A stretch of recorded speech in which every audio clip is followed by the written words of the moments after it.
Halo Sobat Edson, salam pintar. Jumpa lagi bersama saya Kak Andi, tutor sejarah Edson.id. Kali ini kita akan membahas materi masa Orde Baru. Yuk saksikan bareng-bareng.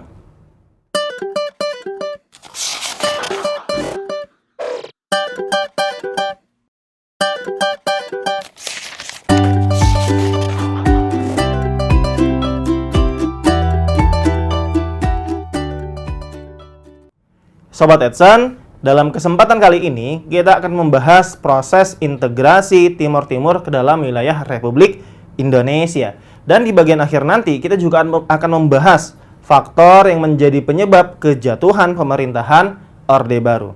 Yang pertama akan kita bahas adalah proses integrasi Timur Timur ke Republik Indonesia.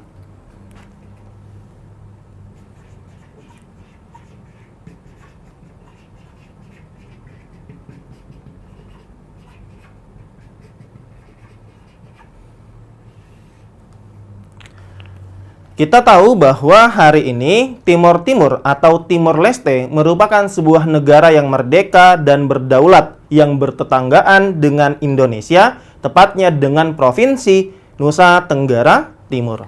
Tetapi di masa lalu, selama 23 tahun lamanya, terhitung sejak tahun 1976 sampai dengan tahun 1999, Timor Timur pernah menjadi bagian dari Provinsi Indonesia. Tercatat, Timor Timur merupakan provinsi ke-27.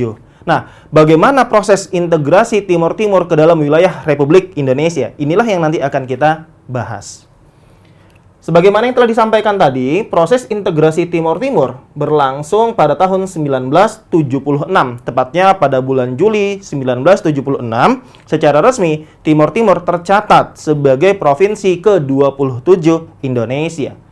Lantas, apa yang menjadi latar belakang terjadinya proses integrasi Timor Timur ke dalam Republik Indonesia? Maka kita dapat melihat latar belakang yang menjadi penyebab proses integrasi Timor Timur adalah adanya revolusi yang terjadi di Portugal pada tahun 1974. Kenapa revolusi di Portugal kemudian berpengaruh terhadap proses integrasi Timor Timur ke dalam Republik Indonesia? Karena yang kita pahami bersama bahwa di masa lalu Timor Timur adalah bagian dari jajahan Portugal. Ini yang harus kita garis bawahi, bahwa Timor Timur bukanlah menjadi jajahan Belanda, melainkan jajahan dari Portugal. Sehingga ketika terjadi revolusi, terjadi perubahan peta politik di negara Portugal juga akan berdampak terhadap perubahan di Timor Timur. Pada tahun 1974, Jenderal D. Spinola melakukan kudeta dan merebut kekuasaan dari tangan pemerintah sebelumnya. Setelah melakukan kudeta, Jenderal D. Spinola kemudian memberikan janji kepada koloni-koloni Portugal, termasuk di dalamnya adalah Timor Timur. Timor Timur kemudian diberikan pilihan. Yang pertama, merdeka penuh, dan yang kedua, mendapatkan status otonomi khusus dari pemerintahan Portugal.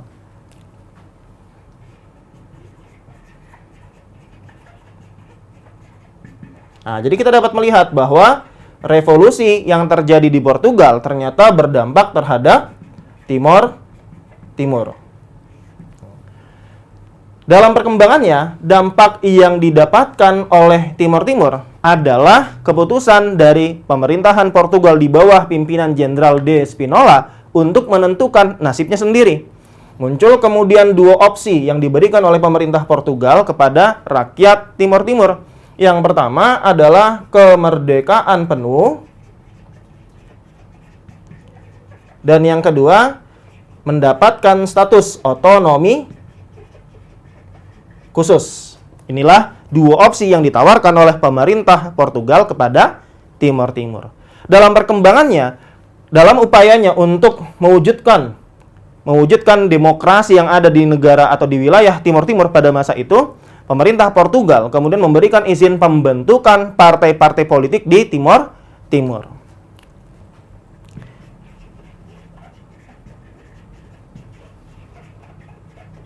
Nah, jadi kita dapat melihat bahwa dengan adanya janji yang disampaikan oleh pemerintah Portugal kepada rakyat Timor Timur, maka terbentuk partai-partai politik di Timor Timur.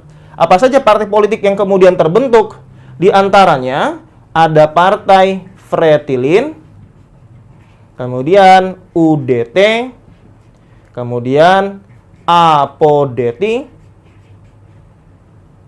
Kota, dan Trabalista. Inilah beberapa partai politik yang terbentuk di Timor Timur pasca terjadinya revolusi di Portugal.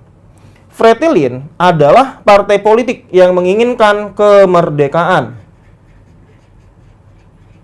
Sementara UDT adalah partai politik yang menginginkan status otonomi khusus dari Portugal. Artinya, Timor Timur diberikan kesempatan untuk mendirikan pemerintahan sendiri tetapi tetap berada di bawah negara Portugal. Apodeti ternyata memiliki keinginan yang berbeda dibandingkan Fretilin dan UDT. Apodeti merupakan partai politik yang menginginkan terjadinya integrasi wilayah Timor Timur ke dalam Republik Indonesia. Ternyata sikap Apodeti tersebut diikuti oleh dua partai politik yang lebih kecil, yaitu Kota dan juga Trabalista. Maka di sini kita dapat melihat bahwa opsi yang kemudian ada di dalam masyarakat Timor Timur tidak hanya ada dua, yaitu kemerdekaan penuh serta otonomi khusus, melainkan juga berintegrasi ke dalam wilayah Republik Indonesia. Sebagaimana yang telah disampaikan tadi, bahwa proses integrasi ke dalam wilayah Republik Indonesia adalah opsi yang ditawarkan oleh Apodeti, Kota, dan Trabalista. Dalam perkembangannya terjadi kampanye yang dilakukan oleh partai-partai politik tersebut untuk kemudian meminta dukungan suara dari rakyat Timor Timur, manakah opsi yang nantinya akan dipilih melalui referendum yang dilakukan oleh masyarakat Timor Timur pada tahun 1975. Dalam perkembangannya ternyata terjadi konflik yang melibatkan pendukung partai-partai politik tersebut. Terjadi konflik antara pendukung partai Fretilin menghadapi pendukung dari partai UDT dan sebaliknya, antara pendukung Apodeti menghadapi Fretilin. Terjadi konflik yang kemudian berujung pada terjadinya kekerasan di dalam masyarakat Timor Timur. Lebih jauh ternyata pada tanggal 28 November tahun 1975, Fretilin secara sepihak mengumumkan kemerdekaan Timor Timur.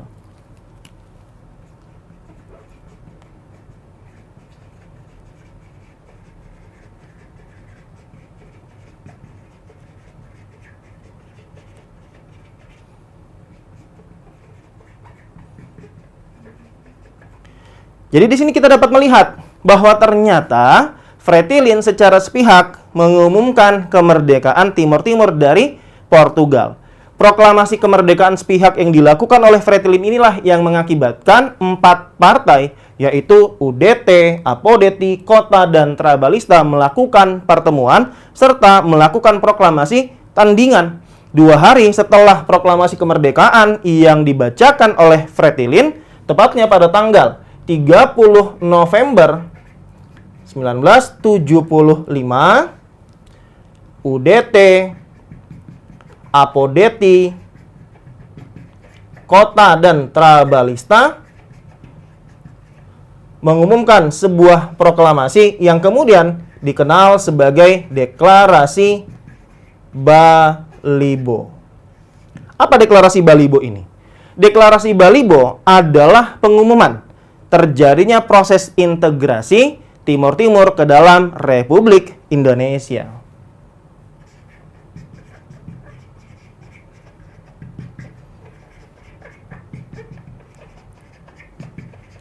Nah, jadi kita dapat melihat di sini bahwa Deklarasi Balibo jelas merupakan tandingan terhadap proklamasi yang dibacakan 2 hari sebelumnya oleh Fretilin. Apa yang kemudian terjadi? Terjadi perang yang melibatkan pendukung-pendukung dari masing-masing partai politik yang berujung pada kekalahan Fretilin. Nah, kekalahan Fretilin ini juga disebabkan karena kemudian ada pengiriman pasukan dari Indonesia untuk membantu partai-partai politik yang menginginkan terjadinya proses integrasi antara Timur Timur ke dalam Republik Indonesia. Operasi yang kemudian dikenal dengan nama Operasi Seroja. Franklin kemudian berhasil dikalahkan. Amerika Serikat dan Australia kemudian mendukung upaya integrasi antara Timur Timur ke dalam wilayah Republik Indonesia. Karena mendapatkan dukungan internasional ini pula lah yang mengakibatkan pada tahun 1976, tepatnya pada bulan Juli tahun 1976, setelah Franklin kemudian berhasil dikalahkan, maka Timur Timur secara resmi bergabung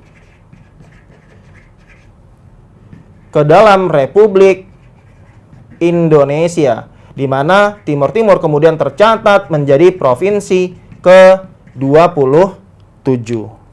Nah, artinya setelah tahun 1976, nantinya Timur Timur akan menjadi bagian dari Republik Indonesia. Sebagaimana yang kemudian kita ketahui bersama, nantinya pada masa reformasi, tepatnya pada masa pemerintahan Presiden B.J. Habibie, akan dilakukan referendum terhadap masyarakat Timur Timur, di mana nantinya referendum tersebut berisi dua opsi yang diberikan kepada masyarakat Timur Timur. Yang pertama adalah kemerdekaan penuh, yang kedua mendapatkan status otonomi khusus dari pemerintah Indonesia. Dan sebagaimana yang kita ketahui bersama, tahun 1999 Timur Timur kemudian menjadi negara yang berpisah, menjadi wilayah yang berpisah dengan Republik Indonesia. Serta pada tahun 2002, 3 tahun setelah referendum yang dilakukan terhadap masyarakat Timur Timur, Timur Timur secara resmi menjadi negara yang merdeka dan berdaulat penuh dengan nama yang kemudian dikenal sebagai Timor Leste. Nah, itulah yang dapat dijelaskan terkait dengan proses integrasi Timur Timur ke dalam Republik Indonesia. Yang berikutnya akan kita bahas adalah akhir dari masa pemerintahan Orde Baru. Sebagaimana yang kita ketahui bersama, selama pemerintahan Orde Baru berlangsung selama 30 tahun lebih, sejak dikeluarkannya Super Semar pada tahun 1966 sampai dengan akhir masa Orde Baru, tepatnya pada tahun 1998, banyak sekali peristiwa-peristiwa yang terjadi di Indonesia. Bukan hanya proses integrasi Timur Timur, melainkan juga terjadinya peristiwa Malari atau Malapetaka 15 Januari yang terjadi pada tahun 1974. Pertanyaannya adalah, kenapa suatu pemerintahan yang telah berlangsung 30 tahun lebih, tepatnya 32 tahun, kemudian mengalami kejatuhan? Faktor apa, latar belakang apa yang mengakibatkan kejatuhan pemerintahan Orde Baru yang dipimpin oleh Presiden Soeharto? Inilah yang nanti akan kita diskusikan bersama-sama.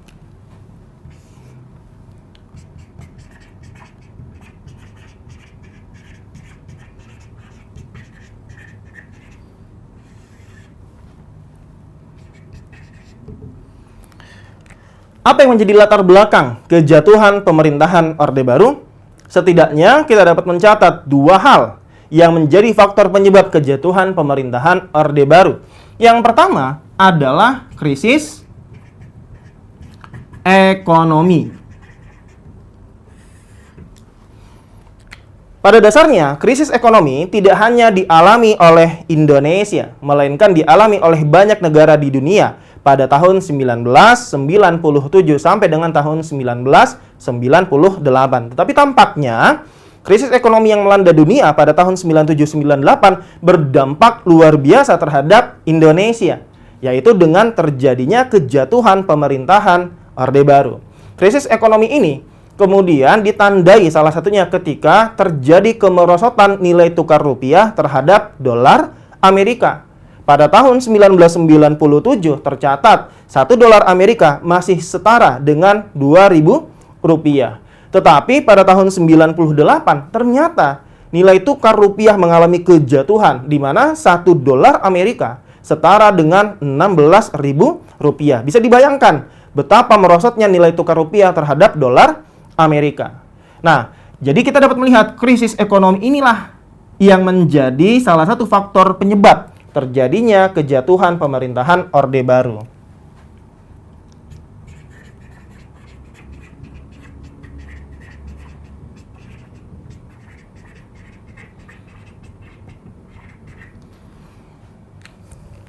Bagaimana caranya pemerintah Orde Baru untuk mengatasi permasalahan ekonomi yang terjadi di Indonesia pada masa itu? Maka pemerintah Orde Baru kemudian mengajukan pinjaman internasional kepada lembaga donor internasional, diantaranya adalah IMF. Dalam perkembangannya, ternyata salah satu kebijakan yang harus diambil oleh pemerintah Orde Baru untuk mengatasi permasalahan ekonomi yang terjadi adalah dengan mencabut subsidi BBM. Pencabutan subsidi BBM kemudian diikuti dengan kenaikan harga BBM.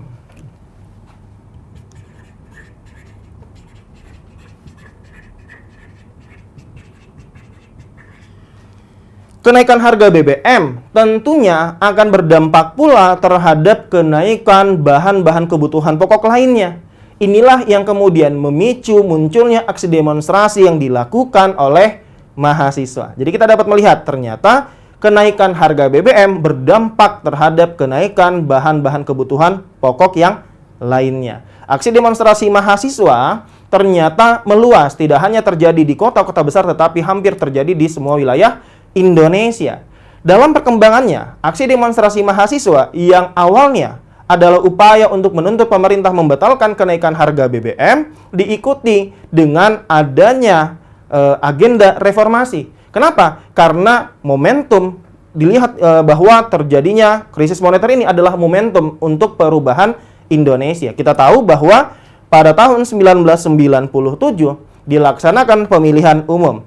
Setelah pelaksanaan pemilihan umum diikuti dengan sidang istimewa MPR. Dalam sidang istimewa MPR yang dilaksanakan pada bulan Maret tahun 1998, ternyata belum terjadi regenerasi kepemimpinan di Indonesia ketika sidang istimewa MPR kembali menetapkan Presiden Soeharto untuk masa jabatan tahun 1998 sampai dengan tahun 2003. Jadi kita dapat melihat di sini bahwa sidang istimewa MPR kembali menetapkan Soeharto sebagai Presiden Indonesia. Hal inilah yang kemudian memantik kemarahan rakyat Indonesia, terutama mahasiswa untuk melakukan gerakan. Sehingga yang terjadi kemudian bukan hanya krisis ekonomi, melainkan juga krisis politik.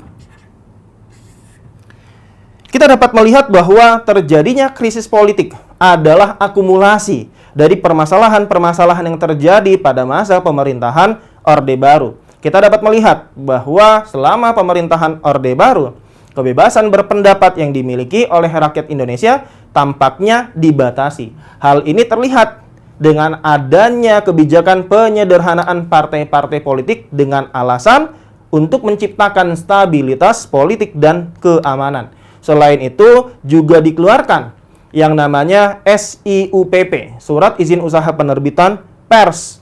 Suatu kebijakan yang ternyata kerap digunakan oleh pemerintahan Orde Baru untuk membungkam kebebasan pers. Selain itu, pada tahun 1985, pemerintahan Orde Baru juga mengeluarkan 5 paket undang-undang politik yang dianggap mengakibatkan timbulnya demokrasi semu di Indonesia. Maka kita dapat melihat bahwa krisis politik yang terjadi menjelang kejatuhan pemerintahan Orde Baru adalah akumulasi dari berbagai permasalahan yang terjadi selama pemerintahan Orde Baru. Lantas krisis politik ini seperti apa?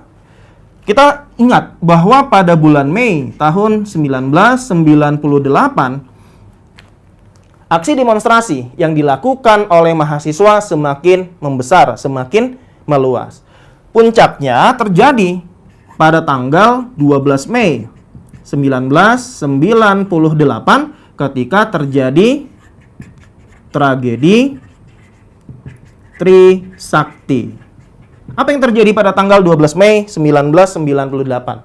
Yaitu tertembaknya 4 orang mahasiswa Trisakti, di mana keempat mahasiswa Trisakti ini kemudian dianggap sebagai pahlawan reformasi. Di antaranya ada Hendriawan Si, kemudian Hafidin Royan, Elang Mulya Lesmana, serta Heri Hertanto. Itu merupakan 4 orang mahasiswa Trisakti yang menjadi korban dalam tragedi Trisakti.